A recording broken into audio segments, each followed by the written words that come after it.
parce que bon li muy montré si 15-20 premières minutes yi am na ñoo xam ne ñu ngi joué te mënuñu ko.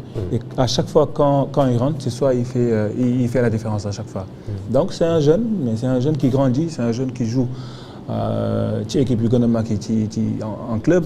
Donc dafa opté pour Sénégal à l'âge de 17 ans loolu ñu bëri ñoo xam ne tey tàmmuñu ko te duñ ko def. dañuy xaar naan damay xaar France wala dara mais moom dafa opté pour ñëw pour jouer Sénégal et à chaque fois il est bon. Donc war nañ ko mën a jox chance am au moins ñu xool lan la ñu mën a apporter peut-être ci 90 minutes.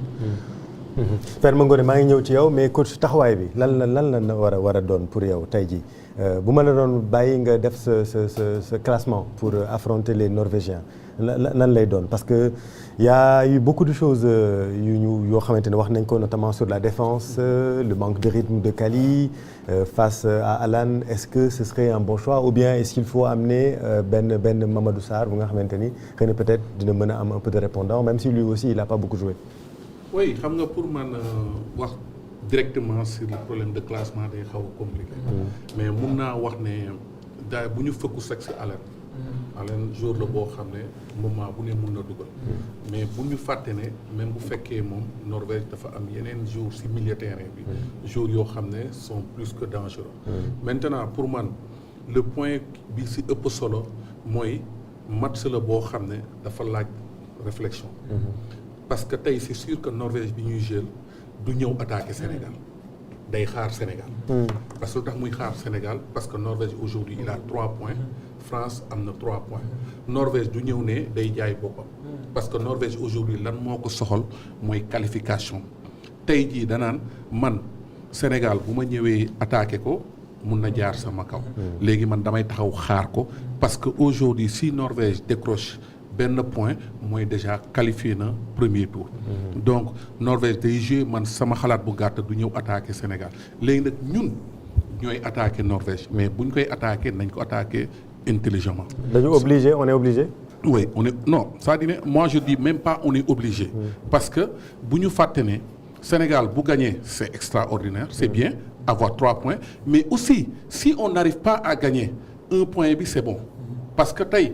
bu la Norvège gagné mooy presque perte nga tournoi bi maintenant calcul la parce que si tournoi ngay nekk tey nga lan lañ leen soxla premier deuxième troisième qualifié premier tour. équipe bi mën na footballer noonu di calculer est-ce que ñun am nañ yooyu.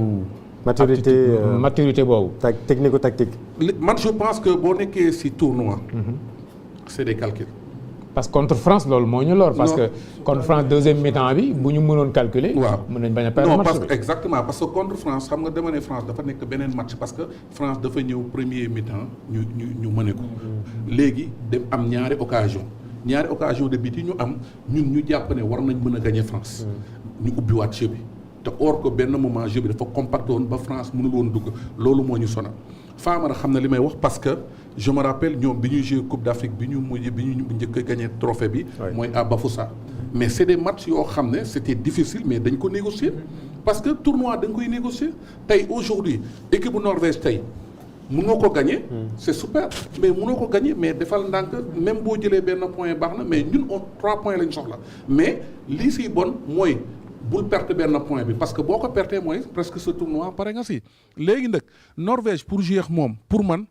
li nga war a def mooy il faut que nga jouer attaque rapide bu gaaw parce que norvégiens yi foog nga surprendre leen tey jii boo xoolee seen force bi yëpp si entre milieu bi la nekk ak attaque bi défense bi dafa xaw a faible tuuti comme défense dafa faible tuuti pour man attaque bu gaaw la ñuy def ak ñoom mais nag ak intelligent parce que Norvège bu taxawee xaar la aussi tamit yow nga ñëw ne da nga koy attaquer te demoo moom xel aussi tamit bu récupérer moom day dem dugali ji te ku mel ni seen avant centre yooyu pour man dañu gaaw boo xam ne ba pare Alan li muy raté bariwul aussi tamit pour man c'est un match de calcul Sénégal peut gagner ce match c'est un match pour man c'est ouvert ñun mun nañ ko gagner comme Norvège mun na ko gagner peut-être ñun légèrement ñoo ëpp Norvège avantage parce que lu tax parce que Norvège dafa nekk ci calcul ñun malgré que ñu ngi ci calcul mais ñun coûte que coûte dañ soxla benn victoire donc nañu def ndànk ci match boobu bañ a insister ne dañuy jëli 3 points parce que c'est un match de calcul parce que boo ko insister mun nga perdre match mais c'est possible ce match-là ñu gagné ko aussi.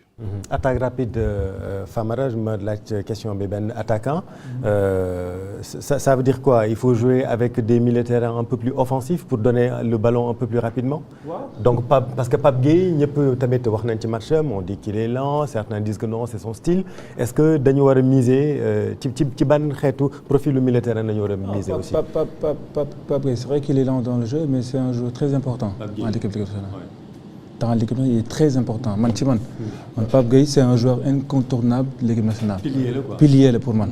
ci man li ma gis man ci li ma gis parce qu'il est bon dans les duels aussi c'est vrai qu'il est lent mais joueur la et c'est pas pour autant que il peut marquer il peut faire la différence et il peut faire beaucoup de passes.